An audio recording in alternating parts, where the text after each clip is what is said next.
Tak poďme si zistiť to počasie. Aké bude? Podkoška. Baby. Predpoveď počasia, prosím.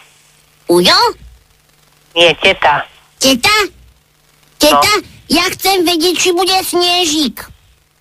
No, bude snežík niekedy. Na horách určite je. A na Vianoce? Aj na Vianoce bude. Bude? No. Super! Lebo ocko, on mi povedal, že napísal Ježiškovi a Ježiško mi priniesol sánky. No, sánky ti nekúpi, pretože pretelefonuješ. Čo? Mailand. To je čo? No, to je, uvidíš, keď ti povedia rodičia. A bude snežík? Je úplne aké to človek. Bude. Dobre, teta.